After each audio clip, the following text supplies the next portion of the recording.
when it comes to Indian country and COVID, there are, not just one or two tribes out there, there are hundreds. And I think a lot of people aren't even aware that there are some, 470 plus federally recognized Indian tribes across our country. And so how it affects COVID, depends on which tribe you're talking to. But there are some unique circumstances for a lot of tribes that make COVID particularly troublesome. One is the lack of housing on reservations means that in a lot of Native families, they're intergenerational homes. So you don't just have a typical mom and dad with a couple of kids living there, but large families, aunts and uncles, grandparents. And so when one of those family members gets hit with COVID, the spread is that much more magnified just because of the sheer number of people living in their homes. Other factors that have made it even more challenging are the fact that a lot of Native communities are struggling with their health issues of their community in general. Diabetes, heart disease, all of those things affect Native people for a variety of reasons. But when you add something like COVID to the mix, it becomes even more difficult to make sure that you're keeping those folks alive. And then lastly, I think most people aren't aware of just the stretch limitations of access to healthcare on reservations. Through federal policies, a lot of reservations use something called the Indian Health Service, a federal clinic. But those, depending on the size of the reservation, if you have a large land-based reservation, it can take a while to get there. And then, there's financial staffing issues and just space capacity. So all of those kind of create this perfect storm for a thing like COVID to be particularly damaging for Native communities. We're a very conservative tribe here. We hold our traditions very close to us, and we follow it. It follows along with the seasonal patterns and everything. So even in response to that, it's our ceremonies and everything have kind of gotten smaller, and just because of that risk of affecting others, being around others, the distance requirement and all that kind of stuff.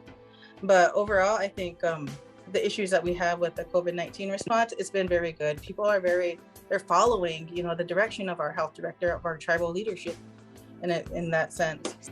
I think one thing that we really saw in response to the COVID epidemic is a reminder of some of that Native history, what happened when things like smallpox entered a lot of Native villages and those people didn't have the immunity. And so some people might view this as ancient history, something you read about in the history books. But I think that there are some tribes who still remember the pain of losing a significant number of their tribal membership due to disease. And so I do think the response is different. And, you have to know your history to appreciate why that might be the case. So we constantly have to be able to be on guard, be aware what's going on the federal level, state level, as well as tribal level, whenever we're advocating for these issues and everything. So that way justice is served, justice is equal, and this, things like that. But the different types of land that tribal communities are on there's trust land, there's fee land, there's all these different kinds of, categories of land.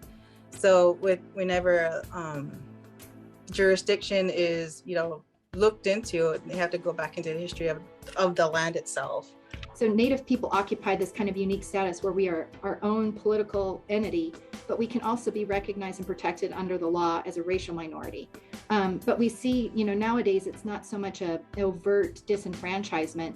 I think in a lot of ways they're really benign things that people don't realize might be problematic. And so one area is at-large elections. And for example, a lot of county commissions, in Wyoming included, we have 5 seats on the county commission. They cycle through. And so, in the years that we vote for 3, it's the top 3 vote getters. The district isn't divided in its own by neighborhoods.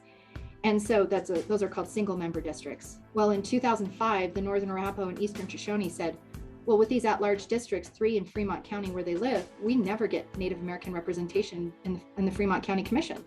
So they sued under the Voting Rights Act, and the court ultimately agreed. And so in Wyoming, we have 1 county that has single member districts, and it's that one. They have 3 distinct districts, one that really covers the reservation. So I know when I had helped, register voters on the settlement here, it was a lot more of education and providing the opportunities for people to come and learn more about it. Just as sheer, I don't care how you vote, just vote.